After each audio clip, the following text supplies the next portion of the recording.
الحمد للہ رب العالمین والصلاة والسلام علی اشرف الانبیاء والمرسلین خاتم النبیین سید الاولین والآخرین شفیع المذنبین وابی القاسم محمد وأولي الطيبين الطاهرين المعصومين المظلومين المنتجبين ولعنة الله على أعدائهم أجمعين أما بعد فقد قال الله تعالى وتبارك في القرآن الحكيم بسم الله الرحمن الرحيم فاقم وجهك للدين حنیفا صلوات علی محمد وعلیہ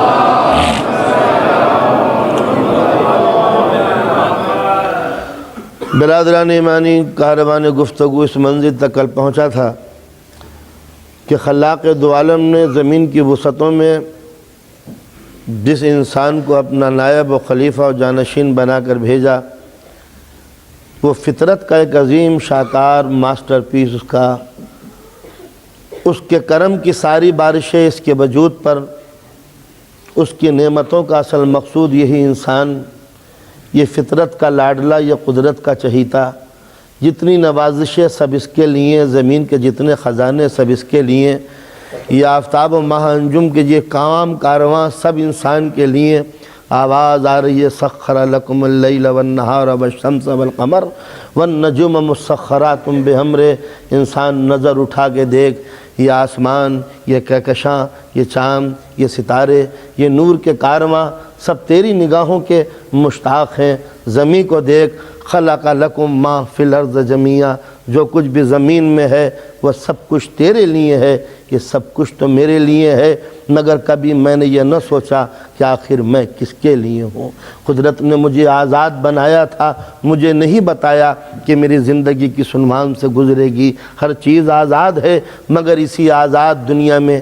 ایک چنگاری ڈال دی تھی انسان جب تک مجھے نہ پائے گا بے چین رہے گا جب تک مجھے نہ سمجھے گا الجھنوں میں گرفتار رہے گا جب تک کہ یہ جبیں میرے در پر نہ جھکے گی جب تک تیرے شعور کو چین نہیں مل سکتا انسان اسی جستجو میں اسی بے چینی کے مسئلے کو حل کرنے کے لیے اسی انتشار کے مسئلے کو حل کرنے کے لیے جگہ جگہ عقیدت کے پھول نثار کرتا رہا جس سے ڈرا اسے خدا کہہ دیا جس سے فائدہ دیکھا اس کو معبود کہہ دیا تشنہ لبی دریا نے دور کی تو بہتے ہوئے دریا کو خدا کہہ دیا تھکا ہوا انسان گرمی سے پریشان تھا برگد کی گھنی چھاؤں ملی وہیں عقیدت کے ڈیرے ڈال دیے جس سے دودھ ملا اس جانور کو خدا کہہ دیا دن کے سورج کی چمک دیکھی سورج کو خدا کہہ دیا چاند شب میں چمکا یہ اسی کو خدا کہنے لگا ستارے ٹمٹمائے یہ اسی کو معبود کہنے لگا غرض کہ ہر وہ چیز کہ جس سے اسے خوف تھا اس نے ڈر کے خدا کہا جس سے اسے فائدہ تھا اس کو خدا کہہ دیا وہ تو خدا بھلا کرے کچھ ہستیوں کا جو اس زمین پر آ کر میرے اس توجہ کو صحیح راستے پر لگا دیا جس چیز کو میں خدا کہتا چلا جا رہا تھا انہوں نے اسے قبضے میں کر کے بتایا کہ اگر یہ خدا ہیں تو ہم کیا ہیں بہتے ہوئے دریا پہ چل کے بتا دیا اگر یہ دریا ہی خدا تھا تو بتاؤ ہم کو کیا کہو گے درخت کو بلا کے بتا دیا کہ اگر یہ برگد خدا ہے تو بلانے والے کو کیا کہو گے ستارے کو دروازے پہ بلا کے بتایا اگر ستارہ خدا ہے تو بلوانے والے کو کیا کہو گے چاند کو دو ٹکڑے کر کے بتایا اگر یہ خالق ہے تو دو ٹکڑے کرنے والے کو کیا کہو گے سورج کو پلٹا کے بتایا اگر یہ خدا ہے تو ہمیں کیا کہو گے میں تو ان کو بھی خدا کہہ دیتا مگر اچھا ہوا انہوں نے سر سجدے میں رکھ دیا جب انہوں نے سر سجدے میں رکھا تو اب میں سوچنے لگا کہ اگر یہ خدا ہے تو وہ کون ہے کہ جس کو یہ خدا سجدہ کر رہے ہیں؟ تو جس وقت آگے بڑھ کے میں نے پوچھا یہ تم نے کس کا سجدہ کیا، تو آواز دی اس معبود یکتا و حقیق واحد القہار کا، اس رب ذوالجلال کا کہ جو تمام کائنات کا پالنے والا ہے۔ اچھا تم کیا ہو؟ کہا عبد ہے اس کے، اس لیے بھیجے گئے ہیں تاکہ تمہارے روح کا علاج کر سکیں۔ میری سمجھ میں منطق نہ آ سکی، لاجک عجیب و غریب قسم کی تھی۔ آواز دی یہ دیکھو تمہارا جسم دو حصوں سے مل کے بنا ہے، ایک مادہ ہے ایک روح ہے۔ جب اس مادے کو دکھ پہنچتا ہے تو دوائیاں زمین سے اگتی ہیں، اس مادے کو تکلیف ہوتی ہے تو دوائیاں یہاں سے آتی ہیں۔ جسم جب دکھ ستاتا ہے تو اسی زمین سے غذا پیدا ہوتی ہے، اسی زمین سے دوا پیدا ہوتی ہے۔ تو جب جسم کو بیماریاں لگتی ہیں تو زمین غذا دیتی ہے، دوا دیتی ہے، اور جب روح کو بیماریاں لگتی ہیں تو خدا آسمان سے ہادی پیدا کرتا ہے۔ صلوات پڑھے محمد و آل محمد۔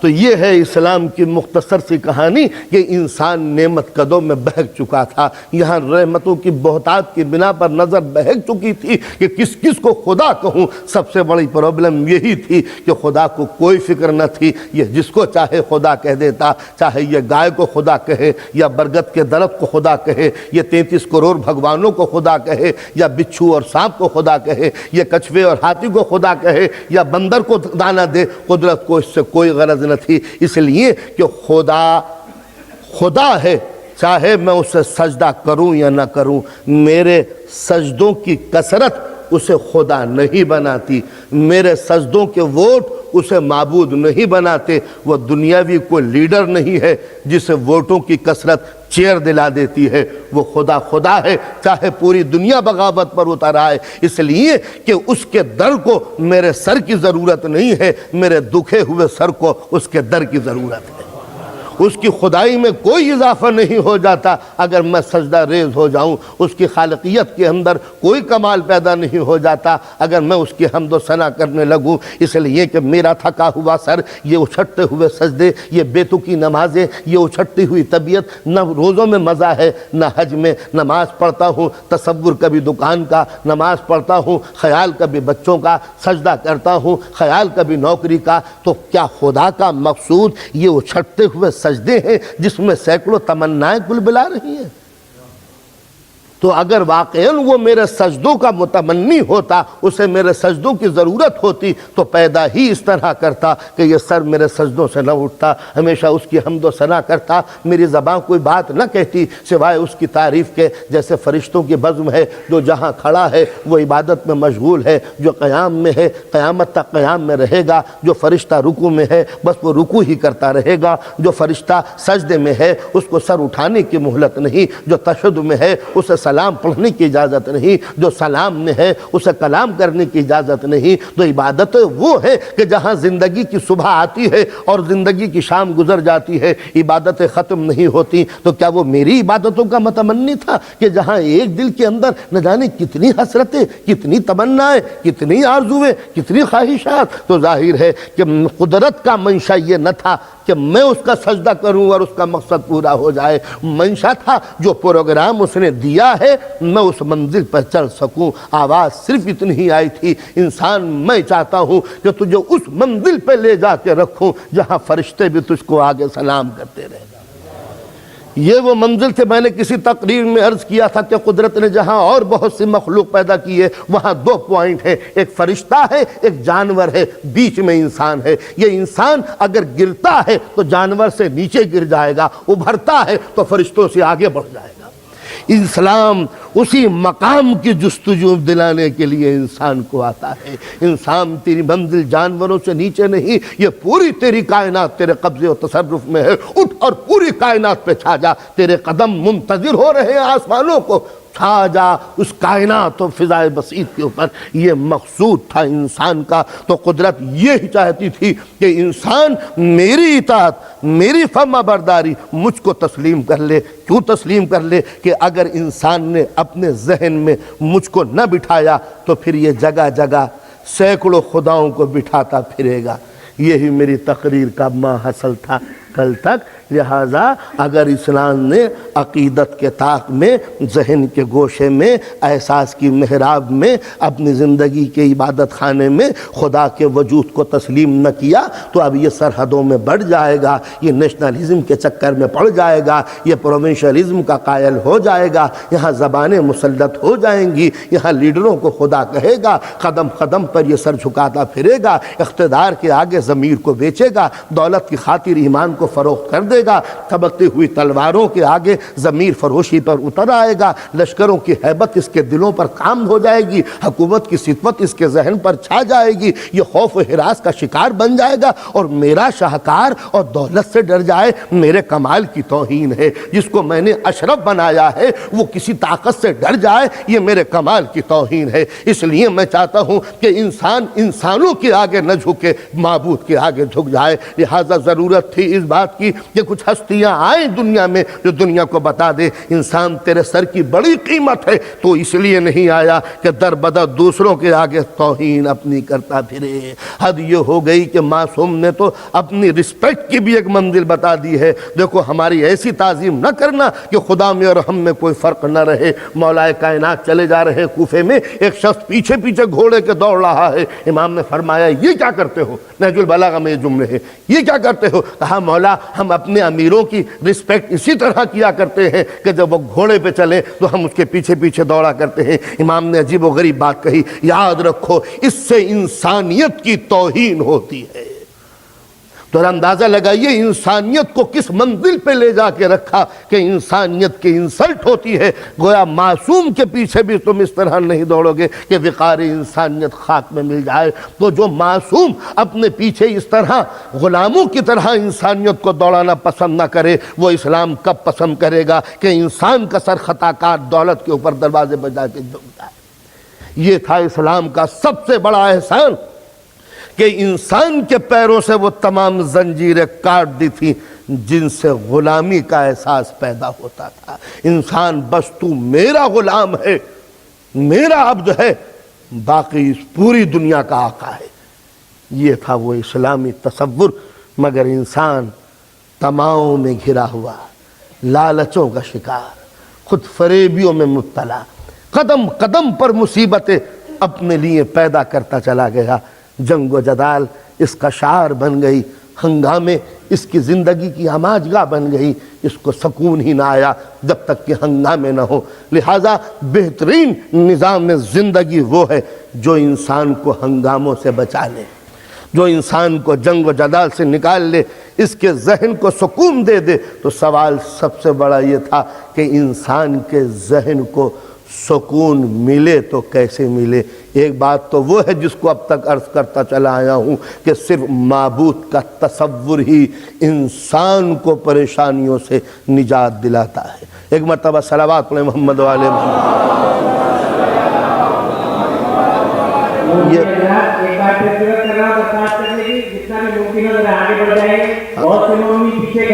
تشریف لے آئیے، جتنی بھی گنجائش ہو بڑھ جائیے، آپ کے بھائی بہت سے پریشان۔ کچھ رضات آ جائے، 10-12 کی گنجائش ہو سکتی ہے یہاں پر۔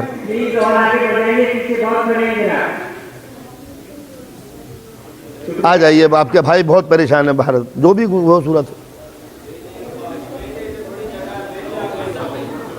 کچھ رضات اوپر آ جائیں۔